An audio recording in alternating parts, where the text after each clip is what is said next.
मैं राजेश भारद्वाज, प्रवक्ता जीव विज्ञान, राजकीय इंटर कॉलेज द्वारीखाल, पौड़ी गढ़वाल, इस वीडियो के माध्यम से आप सभी का स्वागत करता हूं। आज हम चर्चा करेंगे जीवों में होने वाले अलैंगिक जनन और उसके प्रकार की। अलैंगिक जनन ये सेक्सुअल रिप्रोडक्शन, आप इसको जो है कक्षा 10 में भी जो है पढ़ चुके हैं। उसी को यहाँ पर कक्षा 12 में पुनः जो है रिपीट किया गया है, दोहराया गया है। अलैंगिक जनन, जैसा आप जानते भी हैं कि जनन की वह विधि है जिसमें एकल जीव द्वारा संतान या संतति जो है उत्पन्न की जाती है, उसको हम अलैंगिक जनन कहते हैं। इसमें संतान उत्पन्न करने के लिए नर मादा दो जीवों की आवश्यकता नहीं होती है, बल्कि एक ही जीव द्वारा जो है संतान उत्पन्न की जाती है। यहाँ पर जो उत्पन्न संतान होती है, जो उत्पन्न संतति होती है, वो अपने जनक के समान होती है, पूर्ण रूप से जो है अपने जनक के समरूप भी जो है होती है। अमीबा, पैरामीशियम, हाइड्रा, जो ये सूक्ष्म जीव हैं, इन सब में जो है अलैंगिक जनन जो है पाया जाता है। संक्षेप में हम यहाँ पर ये कहना चाहेंगे कि अलैंगिक जनन की वह विधि है जिसमें केवल एक ही जीव द्वारा संतान उत्पन्न की जाती है।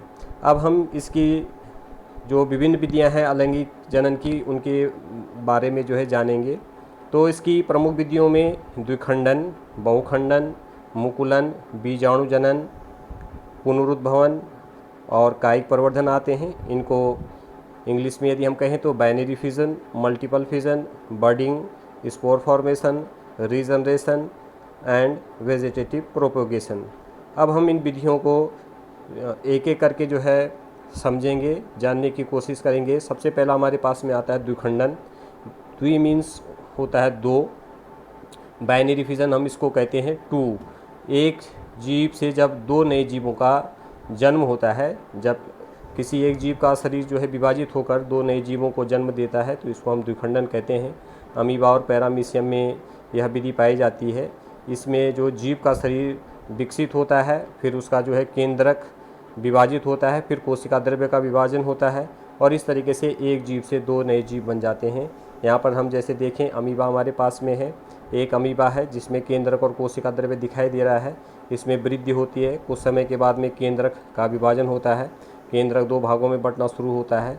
फिर केंद्रक का विभाजन होने के बाद में कोशिका द्रव्य का विभाजन होता है, और जब कोशिका द्रव्य का विभाजन भी होता है तो फिर जो है जो जीव है वो दो भागों में बंटकर दो जो है एक जैसे दो नए जीवों में जो है विभक्त हो जाता है। तो एक जीव से जो है दो, ये एक जीव हमारे पास में था, एक जीव से अंत में जो है दो नए जीव, या एक अमीबा से दो नए अमीबा बन जाते हैं। इसको हम जो है द्विखंडन कहते हैं, एक जीव से दो नए जीवों का बनना। दूसरा आता है बहुखंडन। बहुखंडन में बहु माने बहुत सारे, जब एक जीव के शरीर से अनेक नए जीवों का निर्माण होता है तो उसको हम बहुखंडन कहते हैं। प्लाज्मोडियम में बहुखंडन पाया जाता है। यहाँ पर जो प्लाज्मोडियम का शिष्ट होता है, ये मानव शरीर में अलैंगिक जनन करता है, और जो है एक शिष्ट इसका जो है अनेक नए शिष्ट में या अनेक नए प्लाज्मोडियम, स्वतंत्र प्लाज्मोडियम में बदल जाता है। इसको चित्र के माध्यम से देखें हम, तो ये प्लाज्मोडियम का एक शिष्ट है जिसमें केंद्रक और कोशिका द्रव्य को दिखाया गया है। इसका केंद्रक उस शिष्ट के अंदर में जो है बहुगुणित होता है, और एक ही केंद्रक से जो है एक ही केंद्रक कई भागों में बढ़कर जो है अनेक भागों में बढ़ जाता है। फिर शिष्ट टूटता है और अनेक नए जो है डॉटर सेल्स जो है रिलीज होते हैं, पुत्री कोशिकाएं मुक्त होती हैं, अनेक नए शिष्ट जो है वो उत्पन्न हो जाते हैं। तो एक प्लाज्मोडियम जो का सूक्ष्म जीव जो है अनेक में जो है बट जाता है केवल एक से, तो इसको हम जो है बहुखंडन कहते हैं। ये आपके पास परीक्षा में पूछा भी जाता है। तो प्लाज्मोडियम में बहुखंडन विधि द्वारा जो है अलैंगिक जनन होता है। इसके बाद में अगला प्रकार अलैंगिक जनन का वो मुकुलन है, इसको हम बर्डिंग कहते हैं। यहाँ पर किसी एक जीव के शरीर से एक छोटी सी कलिका या मुकुल, जिसको हम बर्ड कहते हैं, वो निकलता है, और जो वृद्धि करके बाद में एक पूर्ण जीव में विकसित हो जाता है। हाइड्रा में, ईस्ट में, स्पंज में ये मुकुलन पाया जाता है। इसको हम चित्र के माध्यम से इस तरीके से समझ सकते हैं। ये हमारे पास में एक हाइड्रा है, और हाइड्रा का जो मात्र हाइड्रा है, इससे एक मुकुल निकलता है, और मुकुल के बाद में जो है वो मुकुल थोड़ा सा विकसित होता है, फिर मातृजीव के शरीर से अलग होता है, और अंत में जो है ये एक हाइड्रा से जो है दो नए हाइड्रा बन जाते हैं। मुकुल पूर्ण नए हाइड्रा में जो है विभक्त जो है विकसित हो जाता है। तो इसको हाइड्रा में हम देखते हैं। इसी प्रकार ईस्ट में भी होता है। ईस्ट से भी इसी प्रकार से मुकुल निकलता है, अनेक मुकुल निकलते हैं, और वो सारे मुकुल जो है बाद में जो बर्ड्स होते हैं वो दूसरे नए जो है ईस्ट में विकसित हो जाते हैं।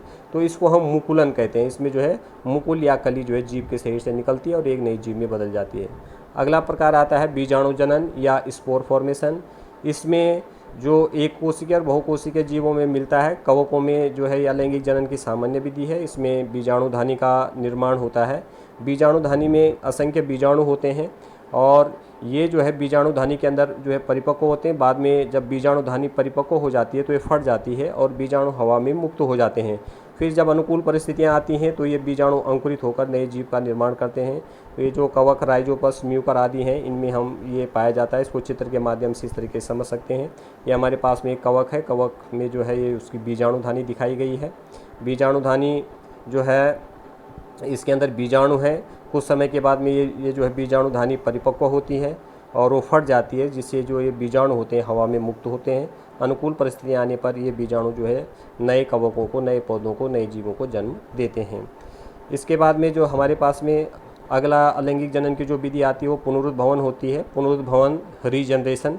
जब किसी जीव शरीर के हम अनेक टुकड़े कर दें और प्रत्येक भाग से एक नया जीव विकसित हो जाए तो इसको हम पुनरुद्भवन कहते हैं। हाइड्रा में होता है। हाइड्रा के आप अनेक टुकड़े कर दीजिए। प्लेनेरिया में होता है। इन जीवों को यदि आप कई टुकड़े कर देते हैं तो प्रत्येक टुकड़ा नए जीव में विकसित हो जाता है। इसको हम रीजनरेशन, पुनरुद्भवन कहते हैं। चित्र के माध्यम से देख लीजिए कि जैसे एक मात्र हाइड्रा है, इसके 3 टुकड़े कर दिए गए हैं और तीनों टुकड़ों से लास्ट में जो है 3 नए हाइड्रा विकसित हो जाते हैं। तो ये रीजनरेशन कहलाता है, पुनरुद्भवन।